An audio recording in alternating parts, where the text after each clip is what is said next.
core part of American sovereignty is the ability to determine who's able to enter our country. And the sole purpose of our immigration system is to benefit American citizens. That's why today I introduced a bill that would implement a Somalia immigration moratorium. Mr. Speaker, we've seen the multi-billion-dollar Somalia fraud scandal just in the past week, and Americans are furious. And the reality is that Somalian immigration makes America less prosperous, less safe, and less culturally cohesive. Hey guys, welcome to my channel. Thank you for stopping by. Don't mind me. So credit goes to all these creators, guys. So this guy dropped this new bill and people are going for it, right? His name is Representative Brandon Gill and he's a Republican from Texas. So he's basically saying that no Somali can come into the US for 25 years. You heard that right.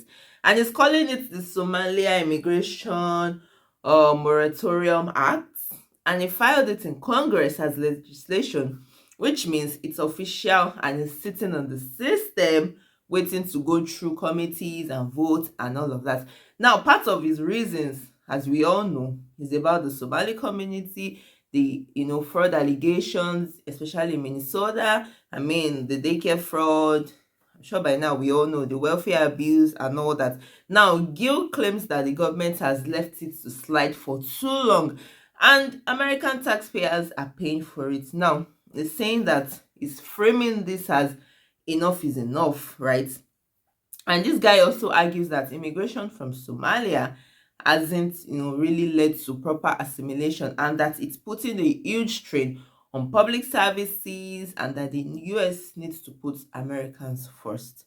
And he also says that even though people that are already in the US are not affected, that's Somalis that already have, that already lawful residents and all of that, Americans are not even having it. They are saying that they want all of them gone. And somebody commented on one of my videos and said, oh, Americans don't forgive and all of that. So I responded and I'm like, okay, we all know forgiveness only comes to those that are remorse, right? And ask for it. Somalis are not remorse in any way. They are so defensive and arrogant in the videos that they put online.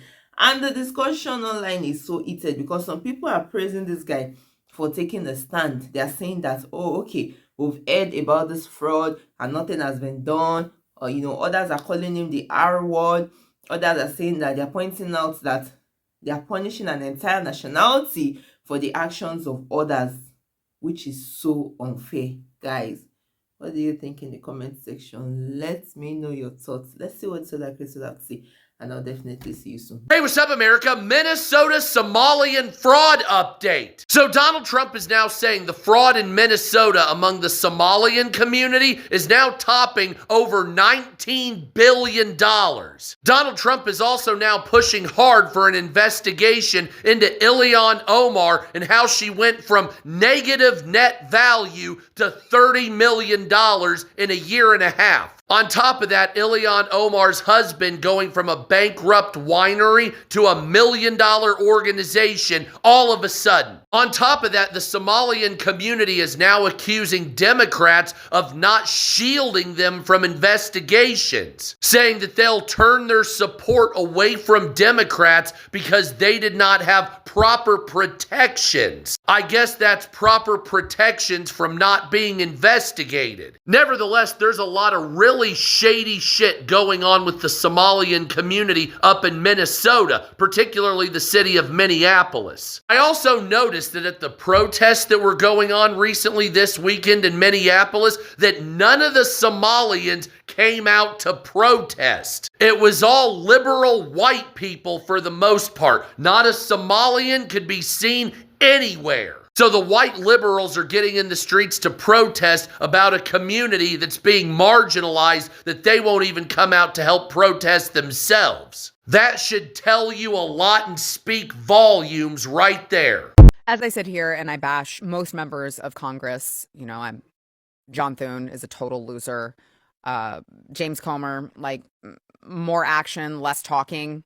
I'd like to just at least point out the bright spots in all of this. I don't want you guys to be totally black-pilled.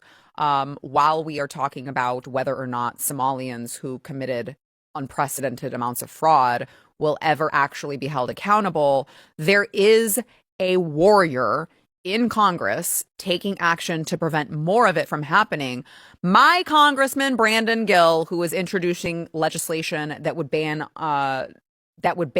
Somalis migrating to the United States, like, at all. It's just no, thank you. We're going to have a moratorium on that, 25-year moratorium on immigration from Somalia, and that's that. We don't like pirates. We don't need more pirates. We already have enough of them, and we just don't need you here. By the way, I do realize like a lot of people are like, actually forever. Okay, well they have the ability to do that in 25 years. But can we just agree that 25 years is like a great start? Okay?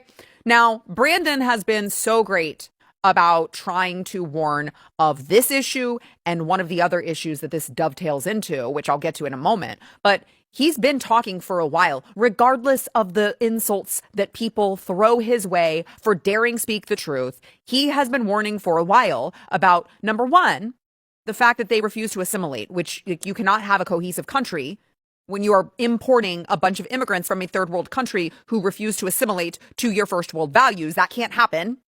You can't have that. That's not a country that you want, because that's not a country that functions. Okay. He's also been warning about the abuse of our welfare benefits, because as it turns out, you guys are going to be shocked to hear this. As it turns out, when you import people from the third world who have absolutely no marketable skills, no education, they don't know how to do anything that like pays good money or contributes to our economy, all they do is siphon out more of your taxpayer dollars by way of welfare benefits. Households in Minnesota are on Medicaid. I don't know. It's 73%. Do you know what that number is for Minnesota native households? Again, you're using the phrase Minnesota native households. Correct. The number is 18%. That's a quite an astounding difference. I think we would agree. Can I answer the question, please? You're Let me not ask you one answering. more, and then we can go into that. What percentage of Somali-headed households are on welfare in general? I don't know.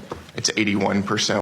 So why is this bill getting so much attention? Just in case you didn't know, even though I know you know, in Minnesota we have seen a string of, huge fraud cases linked to Somali-run organizations. And this is what this Gill guy is referencing. I mean, one of the biggest ones was this non-profit called the Feed Our Future, which was definitely not feeding their future, which allegedly built millions for meals that were never provided for. And, the daycare fraud, Medicaid abuse, and all of that, the scams involving housing, food programs. I mean, the numbers are huge, and investigations are ongoing. Hopefully something comes out from it.